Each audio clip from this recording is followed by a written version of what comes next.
அனைவருக்கும் அன்பு வணக்கங்கள் சொந்தங்களே. இந்த வீடியோவில் நான் நேற்றிலிருந்து கந்த சஷ்டி விரதம் 7 நாட்கள் 7 வகையான விரதங்கள் கண்டிப்பாக தெரிஞ்சு கொள்ள வேண்டிய விஷயங்களை பத்தி தான் இந்த வீடியோல பார்க்க போறோம். கந்த சஷ்டி விரதம் நேற்றிலிருந்து தொடங்கிய நிலையில எப்படி எல்லாம் விரதம் இருக்கணும் அப்படின்றத தெரிஞ்சுப்போமா. முருக பக்தர்கள் அனைவருமே ஆவலோட எதிர்பார்த்து காத்திருந்த கந்த சஷ்டி விரதம் தொடங்கிடுச்சு. ஐப்பசி மாத அமாவாசைக்கு பிறகு வரும் பிரதமை திதியில துவங்கி சப்தமி வரையிலான 7 நாட்கள் இந்த விரதம் இருக்க வேண்டும். விரதம் இருப்பவர்கள் கடைபிடிக்க வேண்டியவர்கள் குறித்து இப்போது நாம் பார்க்க இருக்கிறோம்.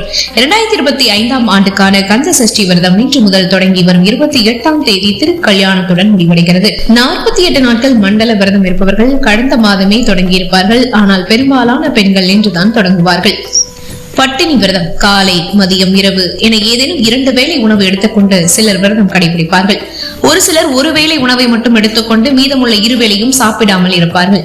கடுமையான விரதம் மேற்கொள்பவர்கள் 3 வேளை உணவையும் தவிர்த்து எளிமையான உணவை உட்கொண்டு விரதம் இருப்பார்கள். இவை பட்டினி விரதம் என அழைக்கப்படுகிறது.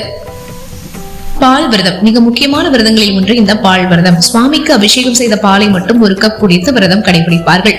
பால் பழங்கள் விரதம் 3 வேளையும் முற்றிலுமாக உணவை தவிர்த்து பால் மற்றும் பழங்களை மட்டும் உட்கொள்வார்கள். காலை மதியம் இரவு என 3 வேளையும் ஏதேனும் ஒரு பழ வகையுடன் 1 கப் பால் மட்டும் உட்கொள்வார்கள். இளநீர் விரதம் கடினமான விரதங்களில் ஒன்று இந்த இளநீர் விரதம். ஒரு நாளைக்கு 1 இளநீர் மட்டுமே குடித்து விரதம் இருப்பார்கள். இளநீரில் இருக்கும் வழுக்கையும் எடுத்துக் கொள்ளலாம். மிளகு விரதம் விரத முறைகளில் மிக கடுமையான விரதமாக கருதப்படுவது இந்த மிளகு விரதம். பால் பழம் என எந்த வகையான உணவையும் உட்கொள்ளாமல் வெறும் மிளகை மட்டும் உட்கொள்வதுதான் இந்த விரதம். ஒவ்வொரு நாளும் 1 மிளகை அதிகரிக்க வேண்டும். முதல் நாளில் 1 மிளகில் தொடங்கி 2, 3 என 7வது நாளில் 7 மிளகை உட்கொண்ட விரதத்தை முடிப்பார்கள். உப்பு இல்லாமல் உண்பது விரதம் கடைபிடிக்கப்படும் 7 நாட்களுமே உணவில் உப்பில்லாமல் உணவு எடுத்துக் கொள்வார்கள். உப்பு இல்லாமல் தயிர் சாதம் பால் சாதம் என வகையில் 1 வேளை மட்டும் உண்பார்கள். காய்கறி விரதம் ஒரு சிலர் அரிசி பருப்பு போன்றவற்றை முற்றிலுமாக தவிர்த்து காய்கறி மற்றும் கீரை வகைகளை மட்டும் உட்கொண்ட விரதம் இருப்பார்கள். விரதம் இருக்கும் பலர் நாள் முழுவதும் தண்ணீர் கூட குடிக்காமல் உடலை வருத்திக் கொள்வார்கள். இது உடல் ஆரோக்கியத்திற்கு கடுமையான பக்க விளைவுகளை ஏற்படுத்தும். விரதம் இருக்கும் அனைவரும் 7 நாட்களும் தேவையான அளவு தண்ணீர் எடுக்க வேண்டும் என அறிவுறுத்தப்படுகின்றன. ஒருவேளை நீங்க நேற்றிலிருந்து விரதத்தை கடைபிடிக்கவில்லை என்றால் மகா கந்த சஷ்டி விரதமான இந்த விரதத்தை கந்தன் அருள் பெற ஒரு 6 நாட்கள் விரதம் இருந்தாலும் போதும். ஆம், மாதந்தோறும் சஷ்டி திதி வருகிறது. கந்த சஷ்டி திதி நாளில் முருகனை விரதம் இருந்து வழிபாடு செய்வது வழக்கம். அதில் ஐப்பசி மாதம் வருகின்ற சஷ்டிக்கு மகா சஷ்டி என்ற பெயர் உண்டு. அதைத்தான் கந்த சஷ்டி என்று கூறுகிறோம். அனைத்து பக்தர்களும் எதிர்பார்த்து கொண்டிருக்கும் ஒரு நல்ல விரத நாள் கந்த சஷ்டி விரதம் தான். இத்தனை சிறப்பு பெற்ற இந்த மகா கந்த சஷ்டி விரதத்தை எப்படி இருக்கணும் என்பதை பற்றி தான் இப்போது நாம் பார்த்து கொண்டிருக்கிறோம் இல்லையா. தொடர்ந்து அந்த பதிவுக்குள்ளே பயணிக்கலாம்.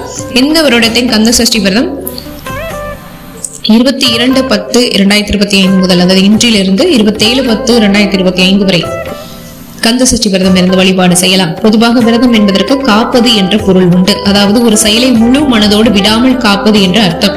எனவே எந்த ஒரு விரதத்தையும் முழு மனதோடு விடாமல் தொடர்ந்து இருந்து வழிபாடு செய்தால்தான் அதற்கான பலனை நம்மால் பெற முடியும். அந்த வகையில் இந்த கந்த சஷ்டி விரதத்தில் பால் மற்றும் பழத்தை மட்டும் சாப்பிட்டுக் கொண்ட விரதம் இருக்கும் முறை ஒன்று உள்ளது. அதனைத் தொடர்ந்து மிளகு விரதம், உப்பு சேர்த்துக் கொள்ளாமல் பால் மற்றும் தயிர் சாதம் மட்டுமே சாப்பிடும் விரதம். அதனைத் தொடர்ந்து வெறும் காய்கறிகள் மட்டுமே சாப்பிடக்கூடிய விரத முறை ஒன்று உள்ளது. இதை உங்களுக்கு ஏற்றவாறு ஒன்றை நீங்கள் தேர்வு செய்து விரதத்தை தொடங்குங்கள். விரதம் இருக்கும்போது தண்ணீர் குடிக்கக்கூடாது என்று சிலர் இருப்பதுண்டு. ஆனால் விரதம் இருக்கும்போது தண்ணீர் கண்டிப்பாக குடித்தே ஆக வேண்டும். கந்த சஷ்டி விரதத்தின் முதல் நாள் அன்று காலை 6 மணிக்குள்ளாகவே விரதத்தின் காப்பு கட்டுதலை செஞ்சிடுங்க. விரதத்தை ஆரம்பிக்கும் போது முருகன் படத்தின் முன் ஒரு கலசம் வைத்துக் கொண்டு அதில் வாசனை திரவியங்களை போட்டு 1 ரூபாய் நாணயம் வைத்து, ஒரு எலுமிச்சை பழம், மாவிலை வைத்து, தேங்காய் வைத்து, மஞ்சள் குங்குமம் வைத்து கலசத்தை தயார் செய்து அதனை பச்சரிசியின் மேல் வைத்து காலை 6 மணிக்குள் இதனை தொடங்கிவிட வேண்டும். எனவே 6 மணிக்குள் காப்பு கட்டி கொண்டு கந்த சஷ்டி விரதத்தை தொடங்கி தொடர்ந்து 7 நாட்கள் முருகனுக்கு மலர் அலங்காரம் செய்து முருகனின் பதிகங்களை பாடி விரதத்தை நிறைவு செய்யலாம். இந்த கந்த சஷ்டி விரதம் இருப்பதால் குழந்தை வரம் நிச்சயம் கிடைக்கும். திருமண வரத்திற்கு கந்த சஷ்டி விரதம் இருக்கலாம். கடுமையான நோய் இருப்பவர்கள் கந்த சஷ்டி விரதம் இருக்கலாம்.